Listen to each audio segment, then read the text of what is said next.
I asked our audience, what would you ask Todd? Big question from many. Why did you not optimize this game for PC? We did. It's running great. It is a next-gen PC game. We really do push the technology, so... You may need to upgrade your PC for this game. But it's got a lot of great stuff going on in it, and the fans are responding awesome.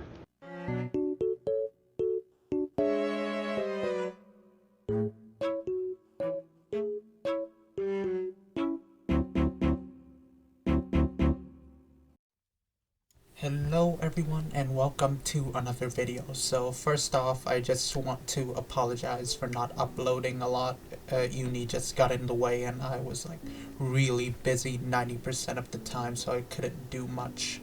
But I'm back now for a little bit. And second, I hope you enjoyed that recap bit of me making fun of Todd Howard for releasing this unoptimized, garbled mess of a game called Starfield on PC.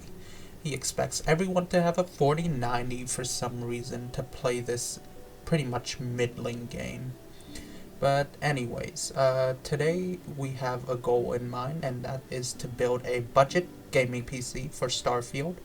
The budget is $550 US, and the goal is to reach above 30 FPS with decent enough settings. Taking a look at the minimum and recommended specs, we can see that this game requires some pretty beefy hardware with a 2600X 1070 Ti at the minimum and 3600X and 6800 XT recommended. Now these parts go for pretty high prices in the used market still, but I've found some parts that could work really well. And without further ado, let's see what they are. Starting off with the CPU, we have the trusty old i5-10400F. It's been around since 2020 and as a 6-core, 12-threaded chip with a pretty high boost clock of 4.3 GHz. It should be able to pump out decent enough frames in Starfield and at an affordable price too. The i5 will be paired with this MSI H510M-B PRO Motherboard. It's a very bare bones board, but as all the features this i5 really needs, plus the RAM speed cap of 2666 MHz has been removed, which means the i5 should be able to push near its limits in this configuration. Speaking of the RAM, we have two 8GB sticks of DDR4 clocked at 3200 MHz CL16. These Neo Forza Mars kits have RGB on them, so that's a huge bonus for the price we paid because it will spice up the looks while being relatively quick. The RAM won't be the only RGB items we'll be adding to the system today, as we also have the Vetru V5A RGB CPU cooler. Now this is technically not necessary for the i5 as it can run off the stock cooler and be pretty well off, but this cooler has the black heatsink and the sleek black RGB fan, which looks great, but it also is a beast because it keeps the i5 under 60 degrees consistently. So for storage, I want an SSD large enough for Starfield, obviously, so I settled for the 512GB NVMe SSD from Silicon Power. Now this is a drive I use a lot because it's so cheap and it's pretty speedy, so yeah, not a hard decision there. And this is a Seagate 1TB hard drive. It's your run-of-the-mill hard drive, nothing too special, but it should serve well as your game storage drive. Powering the whole system is the Cooler Master MWE 750W 80+ white power supply. Now despite only being 80+ white, it's a very well rated unit, and having the black flat cables really helps with the aesthetics of the whole build. And coming in at 45 AUD, this was an absolute steal. To house the build, I've chosen the Fara H1M from SilverStone. It's a very compact micro ATX case solely focused on airflow, with a perforated front panel and 3 beautiful RGB fans to maximize the airflow and the aesthetics. All this for the price tag of 69 AUD makes it an amazing deal. Last but not least, we have the main event, our main weapon against Starfield, the MSI Ventus RTX 2070 Super. Now for 270 AUD, this isn't the best deal on the market for one of these, but it's still a very good price, and I've used the 2070 Super a lot. It's a very powerful card with low power requirements, and it doesn't require a lot of space, unlike the 4090 that Todd Howard expects us to have. And with that, our build total comes around to 813.28 AUD or 513.6 USD, which is way under budget, and we get a pretty powerful PC, which also looks great. And I'm pretty happy with what we've accomplished here. So let's get this PC built up and get it ready to conquer Starfield.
Take my hand, hold it tight. Promise that you'll never let me go, even when we fight. Wrap my arm around you, girl. I promise I will never let you go. I'm holding on for life. I gotta know how you feel about me. So many different emotions in my body. I gotta know what you do on our love, 'cause I'm not planning on giving you up.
with that, the system is complete.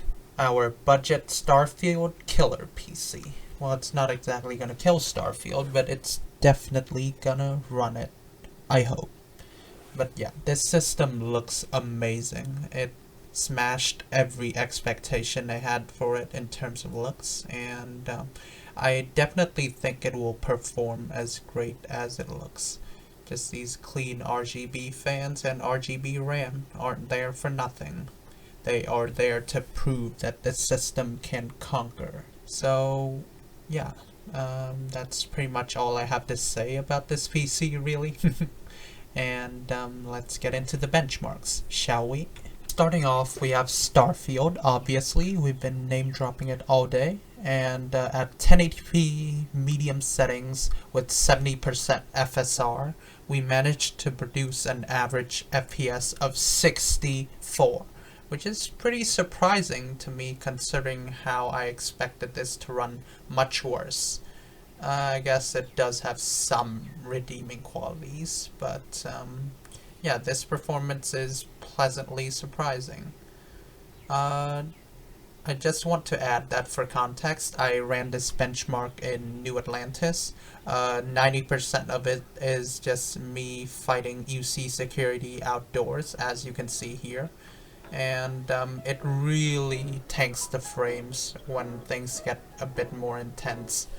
But overall, it's pretty smooth outside of the occasional stutter, and the SSD helps a lot too, because the hard drive produces these semi-crashes that are super frustrating. If you somehow manage to install this game on a hard drive. Yep, so that's it for Starfield. It runs surprisingly smooth, and that's pretty much it. I don't have that much interest in continuing to play this game outside of benchmarks, if I'm being honest, and yeah, that's all I have to say about that. Now, let's punch this UC security guard to death and move on with our benchmarks. There we go. Good night, soldier.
With the benchmarks done and dusted, we've reached the end of the video. So my thoughts on this PC have been made pretty clear throughout this video. I love this PC. It's aesthetically pleasing. It's very, very powerful for a sub 800 AUD gaming PC, and I'm super happy with what I've managed to accomplish here.